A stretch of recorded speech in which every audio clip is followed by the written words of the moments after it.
Hello, beautiful internet person. Welcome again to this little space between the platforms, Null by Design. Here this time, mostly a chance to reflect on having made it past the 10 episode mark, this being episode 11. So having made it through 10 little episodes of what goes on inside my mind, it felt appropriate to give myself some space and time to reflect on what I've done and what it means to me. So what have I done? Really, I've kept in a very purposeful and intentional way, keeping a space for myself to have whatever thoughts wander through my head. Sometimes that is just to blabber about blabbering. In particular, the episode on yapping as a therapeutic practice. For me, this is a place where I can take what is in my head and I'm forced to, rather than just ruminate on what is going on in my head, give it any amount of coherence. Because that, to me, has a great deal of importance to it. I think that rumination is something that is easy to get lost and trapped in. And by forcing myself to record, even just for an audience of myself, makes me line those thoughts up in a different way. It makes me line my thoughts up like dominoes, coming to some kind of conclusion, rather than just throwing them on the ground like a broken game of pickup sticks. Because it's easy, especially I think in the world of the neurodivergent, but I think that this is the case for everyone, to have our thoughts get away from us. Especially in this time and place in the world where all of our time is becoming increasingly commercialized. Whether it's the time that is spent on all of the various platforms where our attention is the product, where the dopamine cycle is in itself the Skinner box that they are hoping to at all times monetize. And I'm a part of that. This, as a reflection on having done 10 episodes, is also recognition that here I am within those content machines. I am not just recording this into a tape recorder and then throwing those tapes into the ocean. I am instead recording onto platforms, publishing onto platforms. This is available on Apple, it is available on Spotify, and now it's even available on YouTube. So here I am as part of the content commercialization cycle. And that in and of itself is an interesting feeling. It's not something that I fully embrace, but I'm from that older era of the internet, that old era of very original YouTube, where it was just people pulling out their phone or a microphone and being discursive with their thoughts and opinions, regardless of whether or not anyone in particular was listening. For me, this is mostly about, again, recording for myself because it gives me a good way of bringing coherence to my thoughts. It is also a wonderful way for me to share those thoughts with the people who are immediately in my life. My friends, maybe some family, my partner, listen to this. They are able to connect with my thoughts that I have absent needing to have them be forced into a conversation where I just monologue these thoughts for 20 or 30 minutes or an hour. Because, hey, when you're out having fun with friends, it's not always great to have an entire soliloquy take place apropos of nothing else. Instead, this allows me to lay out those thoughts that rattle around my head in a way that they can engage with or not, and can hit the pause button on and come back to later, rather than just staring at me continuing to yap at a restaurant. And if it is something that they think was interesting, they bring it up to me. It is, quite honestly, a nice jumping off point for different actual and real conversations in my life.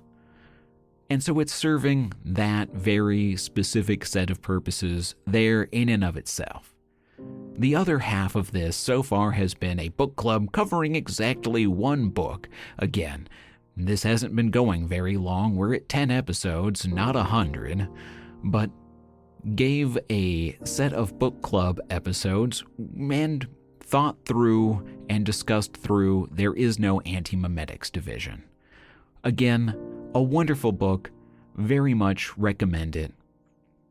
But it was a way for me to take what I already planned to read and, much like my own internal dialogue, give that reading a bit more coherence and intention.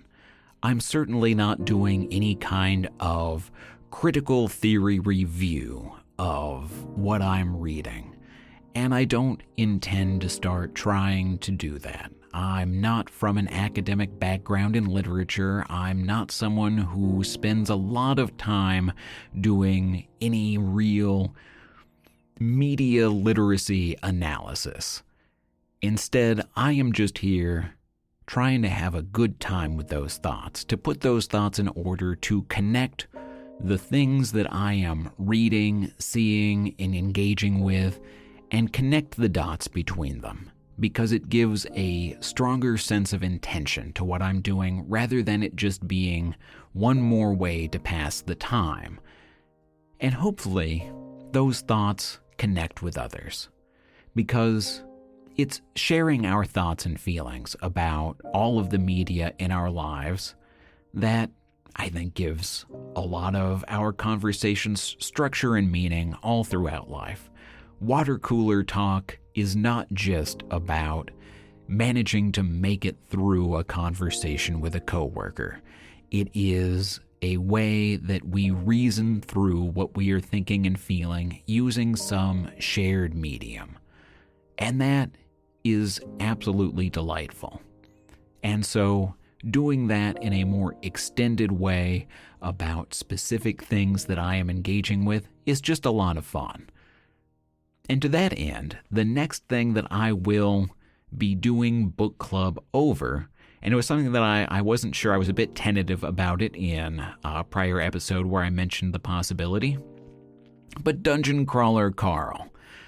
I wasn't fully certain what it was going to be as a set of books, but I'm already a bit more than halfway through book one, and it is both delightfully funny, but it covers a whole range of things that I enjoy, not just in terms of being engaging, funny literature, but it is so informed by so much of our current media landscape. It is so deeply intertwined with the world of games, and in particular, the logic of MMOs, which I have spent probably too much of my life on. But hey, again, not here to be too critical of my own thoughts, feelings, or activities, or of anybody else's. And it's nice to have a piece of literature really acknowledge, and not just acknowledge, but really lean into the world of games and gaming as a reflection on and critique of the world that we are in. It is an incisive invective against the current stage of capitalism that we're in. I think the term late-stage capitalism gets thrown around a bit too much. I'm more fond of technocratic feudalism, especially as it comes from Philip Bobbitt. Maybe I'll cover Shield of Achilles sometime. That will be the least fun read-through anyone could possibly engage in as we go through a deep academic journey through the history of warfare, and then Part 2, the history of philosophy that underpinned the various peace agreements ending the wars that Part 1 traces the history of. That really sounds like some truly engaging content. So instead of picking that, Dungeon Crawler Carl, something that is a fun actual light framing of many of the ways in which we are being mined for profit, where our attention and the things that we put out into the world are inherently a product being used by other corporate entities, regardless of our desire to participate. And again, here I am within that context in and of itself, being not a commercialized being, but within the commercial space, without having a whole lot of goals or intention. This is not something that, very obviously, from the prior 10 episodes, is deeply focused. This is not a gear review channel. It's not a game review channel. It's not a book review channel. It is the very idiosyncratic combination of whatever is going on in my life. It is one way for me to keep and build community with the people around me. And again, I hope that connects with others. I think there are a lot of us out there who, particularly after the COVID pandemic, are living much more isolated, individual, separate lives. Even when there are those communities of people who we have stayed in contact with, there are a lot of things that haven't fully come back for a lot of us. Sometimes to our preference. Again, I'm a neurodivergent dude. I spend a certain amount of time alone and isolated very much by choice. But that sometimes leaves me without a large community that I feel always as inherently connected to as I assume might be healthy. I don't feel lonely, although I do know that I am frequently alone. And so this gives me one way of continuing to reach out both to myself and to others around me. It gives me my own little personal space and platform to stay connected between my mind and my heart, and to have those thoughts at least reach the people who I care about around me. And maybe that's all this needs to be. I'm certainly not going to quit. It is, in and of itself, a nice little therapeutic practice for myself. We'll see if it connects with other people over time or not. Again, it's connecting with the people who are important to me and connecting with them in the way that I would hope that it would. If no one else ever finds any other value in it, it will still have been worthwhile time to me.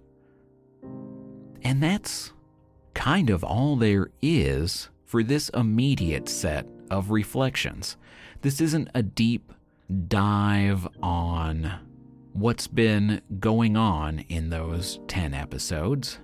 I don't think it needs to be. We're at the beginning of a journey still. Very, very early in what will hopefully be a nice journey that others can join in on. Because we should all give ourselves the space to think our thoughts. We should allow ourselves to chase our passions. So wherever you are, this evening, this morning, this afternoon, I hope that you are also giving yourself that space. From the folks who I've connected with over this, I know that they are. I know that people are giving themselves the space to write. They're giving themselves the space to explore new tools and new arts and crafts.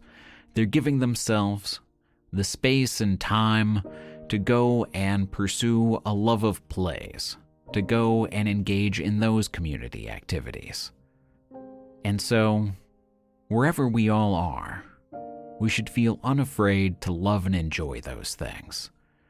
Because here I am, giving myself the space and freedom to just chase the sound of my voice, to have the fun of going through audio editing, because it is something that I enjoy. all of these things, the things that I've talked about, and the actual process of putting all of this together is something where I get to experience little bits of flow all along the way. It is one more practice in keeping the being that I am put together. So I hope that you're putting your little Lego bricks together in your own mind. I hope that this finds you well, and I hope that you've enjoyed listening to this. And I thank you for spending your time doing this when there are so many other things demanding our attention every single day. So, next time, probably not a book club episode next time. I need a little bit more time to go back over what I've read, put some notes together, give it at least some of the same structure that I did for There Is No Anti-Memetics Division, although I don't plan on going nearly as deep into the chapter-by-chapter action that I did there. I think that was a level of detail maybe slightly too high. But we'll see. We'll see where I'm carried with that. And we'll see what happens next time. We'll see what next episode really does end up being about, whether it's just whatever's rattling around in my mind, or who knows. Maybe I'll get enough notes together for that. But until we make it to whatever topic comes about next week, I hope to see you here again in this space between the platforms.